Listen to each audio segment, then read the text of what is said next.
Crowd. Good morning, everyone. Thanks for coming this morning. What a great day. The rain is holding off, so let's keep it going. I'm Joseph Japp. I am the president of the Submarine Cincinnati Memorial Association. Welcome to the groundbreaking for the USS Cincinnati Memorial and Peace Pavilion.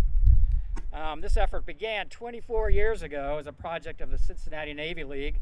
Navy League is a civilian organization of 70,000 members nationwide, actively supports and advocates for our Navy, and our local Cincinnati Navy League has over 250 members. Pete Borden is president of the Navy League. He's also vice president of General Tool in Reading, which builds equipment for Navy ships and submarines. Pete's going to get us underway with the help of the Green Township VFW Post 10380 to post the colors, lead us in the pledge. So if all who are not already standing would please stand. Pete.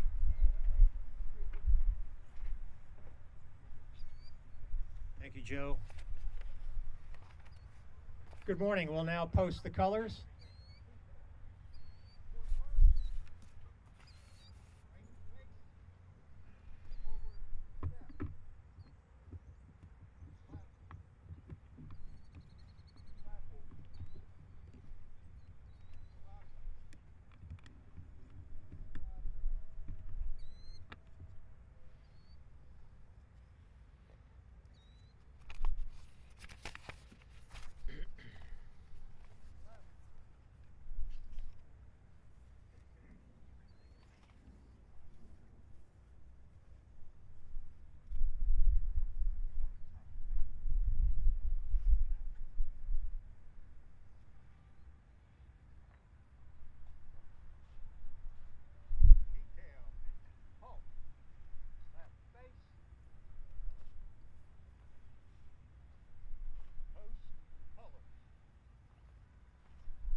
Please join me in reciting the Pledge of Allegiance. I pledge allegiance to the flag of the United States of America and to the republic for which it stands, one nation, under God, indivisible, with liberty and justice for all. Order arms. Left face. Forward step. Left. Left. Left. Left. Left. Well, good morning again, ladies and gentlemen. Please be seated. My name is Pete Borden. It's my honor to serve as the Cincinnati Navy League president this year. The USS Cincinnati and the Voice of America helped to preserve the peace and freedom for decades based on the idea of peace through strength. And a technological marvel like SSN 693 could not have happened without southwestern Ohio's defense industrial manufacturing base. You may not be aware that Ohio has the third largest manufacturing economy of any state in the Union.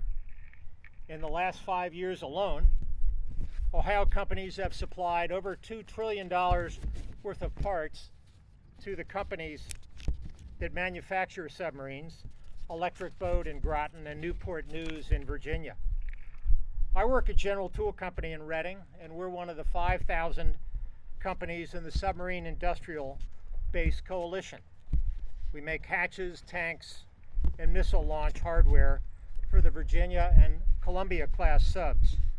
And today we need to hire dozens of people to meet the needs of the Navy.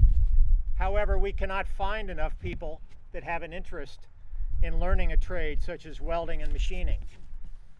We also need people with other STEM skills, training in science, technology, engineering, and math and digital technologies. Perhaps you've seen our ads on NFL or NASCAR races, buildsubmarines.com. One of the hopes of the Peace Memorial is that it will serve as a catalyst for students to enroll at schools like Butler Tech and the Cincinnati Oaks programs for people of all ages to see the technologies that went into building this submarine. so that they can say, that is really cool stuff. I'd like to be a part of that and learn more. The Cincinnati Navy League is a proud sponsor of this memorial, and we're excited about everything that it will do for our city, our state, and our country. Thank you so much.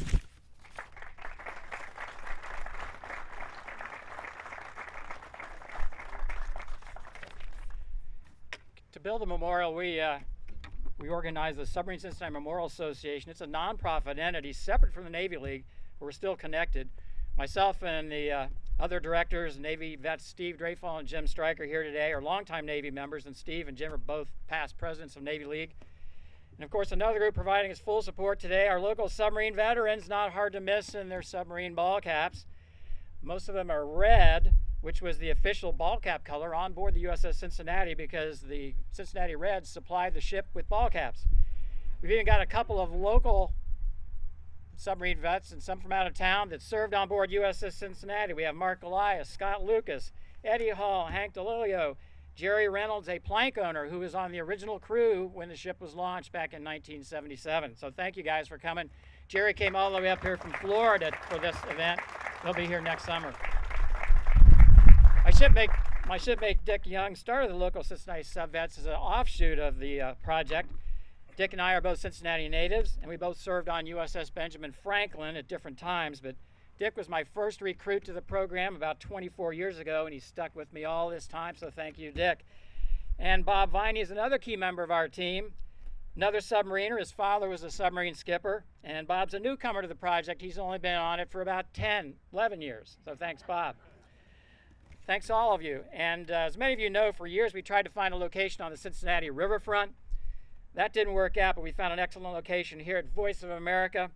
In fact, our first contact, it was just about exactly 3 years ago, was Jack Dominic, the CEO and president of the National Voice of America Museum of Broadcasting, hosting us here today. So Jack, wherever you are, you're going to say a few words for us.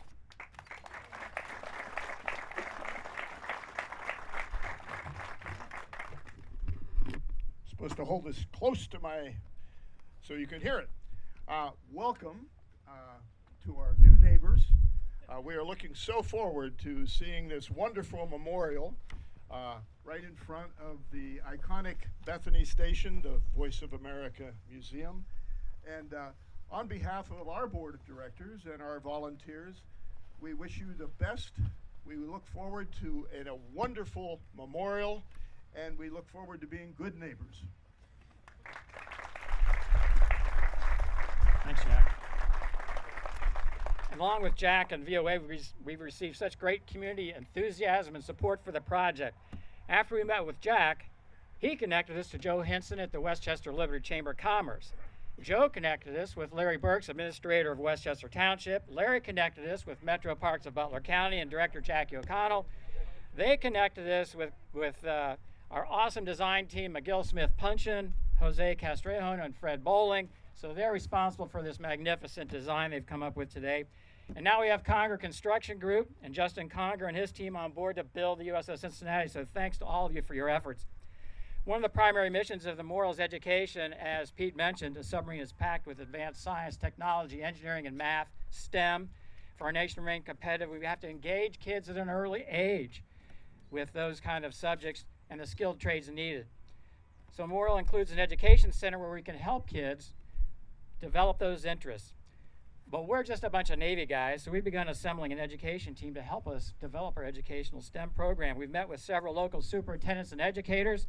We're pleased to have with us today John Graff and Marnie Durham from Butler Tech, Ashley Whiteley from Lakota, Jonathan Cooper and Amy Brennan from Mason, Kurt Konecki from Indian Hill. So thank you all for your interest in getting on board with our project. Thank you. Now some might ask, what is the purpose of the memorial? The answer, peace is our purpose. Our military maintains peace through deterrence. This memorial will honor the service of our city's namesake submarine that served in the 1970s, 80s during the height of the Cold War, through the collapse of the Soviet Union in 1991, bringing a peaceful end to the Cold War conflict. Memorial will honor the service of 3 generations of veterans who served during that 50 years of Cold War. It will recognize Cincinnati companies like General Tool that contributed to that peaceful conclusion. We believe the memorial will become a unique landmark and civic icon for our region, a full-size representation of USS Cincinnati, 362 feet long. That's goalpost to goalpost on a football field. And it's marked by the green flags you can see behind the signs and the flags if you take a look over there later. The Peace Pavilion is going to provide a shaded gathering space, so take a lunch break from soccer, patriotic observances, events, concerts, and other things. Hey, what bride wouldn't want to have her wedding at this beautiful submarine memorial? A memorial reminds us that freedom isn't free. Peace requires an ongoing investment. Peace is our purpose for the memorial. To speak about that, we're honored to have another veteran with us today, Congressman Warren Davidson. Even though he served in the Army, he was an Army Ranger. That's like a Navy SEAL, but without all the swimming. He was born in Sydney, Ohio, enlisted in the Army after high school, earned an appointment to West Point, served in the 75th Ranger Regiment and the famed 101st Airborne Division as an Army captain, returned to civilian life, helped grow his father's small company from 20 employees into multiple companies with over 200 employees. He's married to his wife, Lisa, for 29 years, 2 adult children, in Congress for 8 years already, and serves on House committees for Financial Services and Foreign Affairs, the House Warrior Caucus, the Army Caucus, the West Point Board of Visitors. He represents Butler County, west side of Hamilton County, Dark and Preble counties to the north of us. Please welcome Congressman Warren Davidson.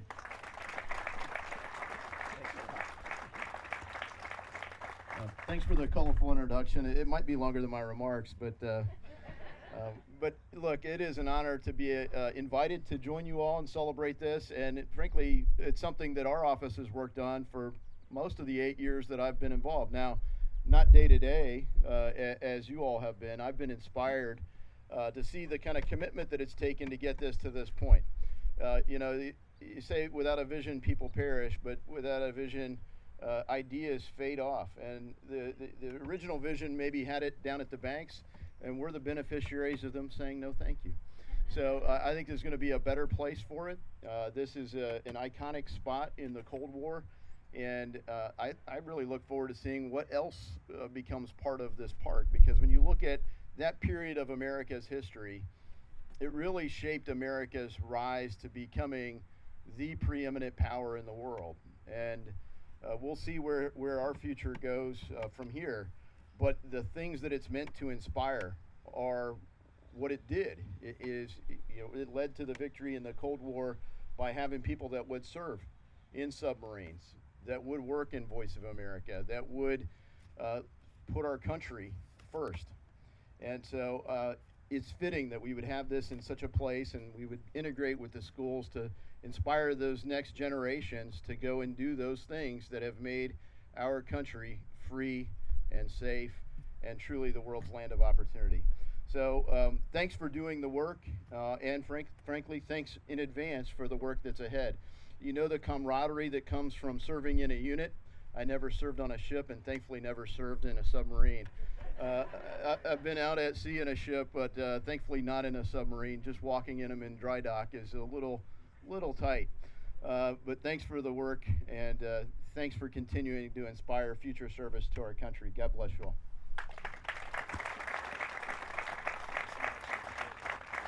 Thank you, Congressman.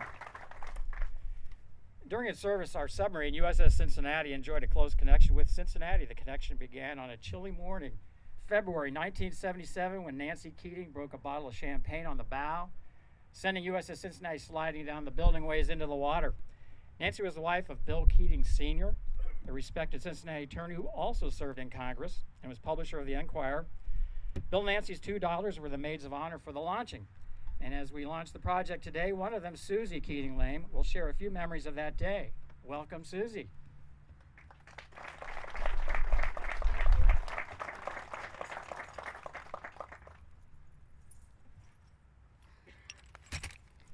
Good morning.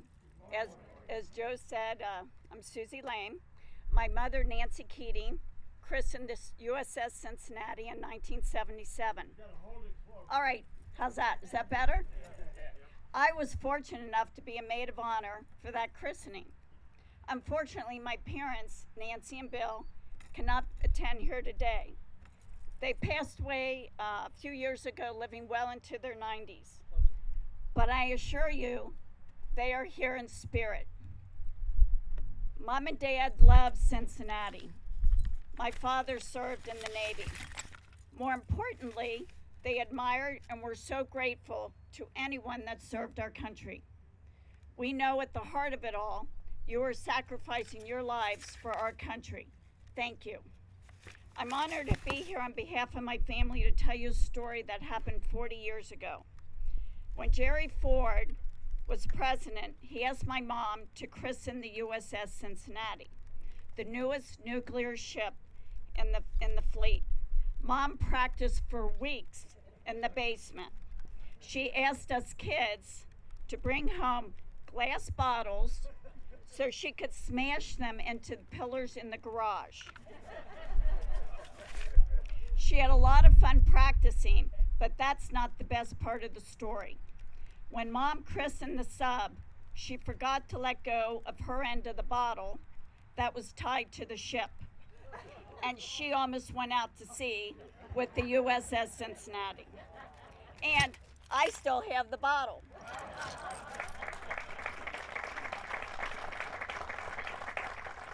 God bless Joe Japp and his committee for all the things they have done to make this incredible project possible. Joe? I knew you wanted to see that. Thanks, Susie. What great memories. I mean, come on. Thanks for sharing, and thanks for the Keating family's interest and support all these years. Since we had an Army vet speak, we have to balance it out with the Navy. We are pleased and honored to have with us Navy Captain Jeffrey Lamphere, who commanded USS Helena, a sister sub of USS Cincinnati. He's the commanding officer of the NROTC unit at Miami University, training the young women and men who will be future leaders of our Navy and Marine Corps. Captain Lamphere is from Livonia, Michigan, and he also enlisted after high school, but he chose the Navy. He trained in nuclear power as a machinist mate, then was an instructor, then was selected for the Navy officer program, University of Wisconsin with a degree in engineering, then back to Navy nuclear power school again, then sub school, and then service with outstanding crews on USS Pittsburgh, USS Topeka, USS Norfolk, served as skipper of the Helena, earned a meritorious unit commendation for outstanding performance on multiple deployments during 3 years as commanding officer, served on various Navy staffs, commanded the Trident Submarine Training Facility in Kings Bay, Georgia, before landing here as commanding officer of Miami Navy ROTC. Did we lose our power? There we go. Welcome, Captain.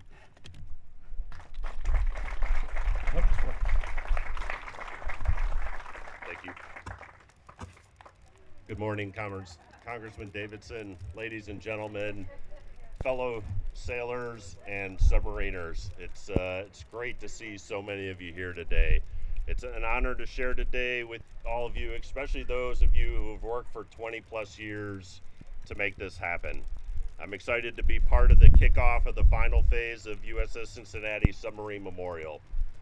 It's okay, I'm in the Navy, I'm used to being wet, it's fine. They're just whites, they're polyester now, so it's good.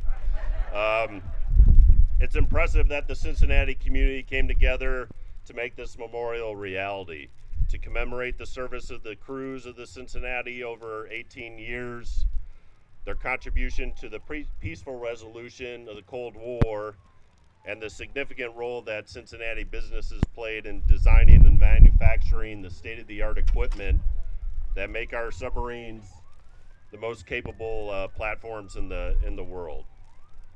I think an even more important aspect is the focus of the memorial on exciting boys and girls and young men and women into the submarine force and professions in science, technology, engineering, and math. The best memorial for those that served is a new generation of dedicated Americans that stand up to defend the country and those that commit their lives to strengthening America in other ways. And I think this memorial will inspire individuals to that end. So a few things have changed since USS Cincinnati's time. Our working uniforms are camouflage. I'm not sure why. We are the Navy. If someone knows, please explain that to me. No more beards, so those went away in '85. Periscopes have been replaced with photonics masks on the newest submarines, so no more going around this periscope for hours at a time with your face pressed against the eyepiece. It also allows us to place the control room anywhere in the sub that we want. Same with the sail. All right, these are sticking together a bit. Submarines are remaining operational for 30 to 40 years. And starting with the later boats of the 688 class, which Cincinnati was one, the reactor cores also last the life of the ship. So no more refueling. So that's good for all of us that like to stay at sea. The sonar, combat systems, and weapons are exponentially more capable. Looking back at the older systems, I'm like, how did we go to periscope depth safely? I know it was quicker because we just didn't see most of those ships out there, but much more capable now. All right, and women now serve on submarines. The first women to join are now serving as chiefs of the boat and executive officers. In a couple years, many of those XOs will qualify and take command of their own submarines. What hasn't changed is that U.S. submarines remain the apex predators. USS Cincinnati played a pivotal role in ending the Cold War peacefully. The Soviet Union leadership knew our fast attack submarines would routinely find and follow their subs. And if we went to war, they would quickly lose their submarines to ours. They also knew that they couldn't do anything to keep us from rolling up to their coast and decimating their fleet off their shores, and then following on to send land attack cruise missiles several hundred miles inland. These capabilities imposed too high a cost to the Soviet Union, so we ended the Cold War peacefully. The crew of the Cincinnati did this by maintaining a very high level of professionalism, continuously training, spending 9 and more months at sea every year for most of the years that she was in commission. When in port, they would have trained on land-based simulators and worked alongside the maintenance activities, getting the boat ready to go back to sea. While our adversaries have continued to improve our undersea forces, so has our industrial base continued to produce quieter submarines and more capable submarines with every new flight and every new upgrade. And the submarine community has consistently and steadily raised the standard of tactical performance over the years. Today, our fast attack submarines still maintain the capability to find and finish adversary submarines and ships, as well as retaining unimpeded access to the coasts of our would-be enemies. Our ballistic missile submarine fleet guarantees continuity of our nuclear strategic deterrence. All these capabilities play a significant role in preventing great power war, just as they did in USS Cincinnati's time. Thank you again for letting me be part of this great effort. I am excited to see the finished memorial and the impact it will have on future generations. Thank you. Great job. Got to peel this off. Yeah. Thank you for your service, Captain. As Congressman Davidson and Captain Lamphere, they both began their careers by enlisting after high school. But today, less than 10% of our young people would even consider the military. Recruiting is difficult because 70% of our young people cannot qualify to serve in the military. They can't meet the academic and physical requirements. So that leaves only about 30%. And who are these young people in that 30% who are qualified? It's our young athletes. They're physically fit, they maintain their grades. They're disciplined team players, just the qualities our nation needs, both men and women. As Captain said, women have been serving on submarines for 15 years now and will soon command a submarine. So if you have influence with any young athletes in your life, perhaps you could share what you've heard here today from Congressman Davidson and Captain Lamphere. Our USS Cincinnati project is very fortunate to have the Northern Cincinnati Foundation and its exceptional CEO and President Erin Satsker assisting us with our ongoing fundraising. Erin's been making some great connections for us, which is awesome, and I'm not just saying that because she's coming up here to make a special presentation.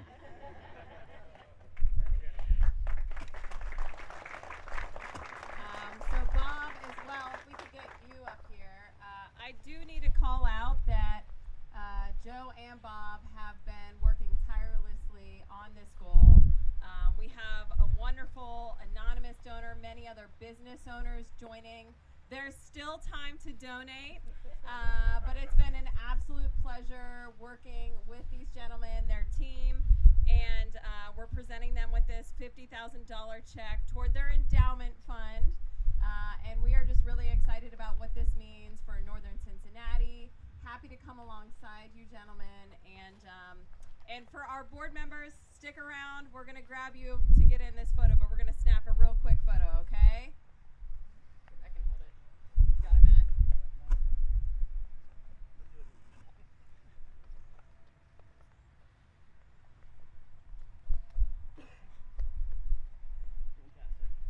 All right. Thanks so much, Aaron, for all your hard work. And now it's time to finally break some ground. Our two groups of assigned groundbreakers should now assemble over by the shovels behind the flags. If we could get you all up there. You too. Sir, the USS Cincinnati project is on course and waters we own. All message traffic is on board, all mast and antennas are lowered. USS Cincinnati project is ready to proceed and the shovels are rigged for dive. Sir, with your permission, I intend to submerge the shovels. Submerge the shovel's eyes, sir. Helm, right 15-degree rudder, steady course for Westchester, Ohio. Group, submerge the shovels, make your depth 1 foot. Chief of the watch, sound 2 blasts of the diving alarm. 2 blasts of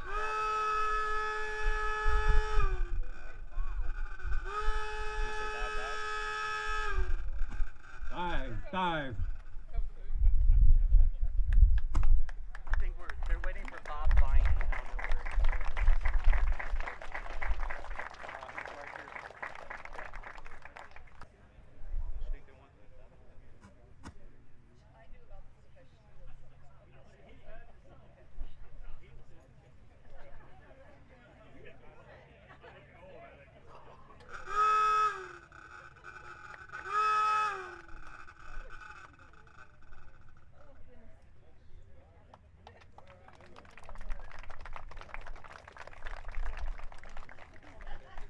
And afterwards, as I said, anybody who wants to get a photo op with a shovel, feel free, and we'll all be available for questions if anybody has those. So if everybody would please stand if able, we will retire the colors. Color guard, retire the colors. Thank you, everyone.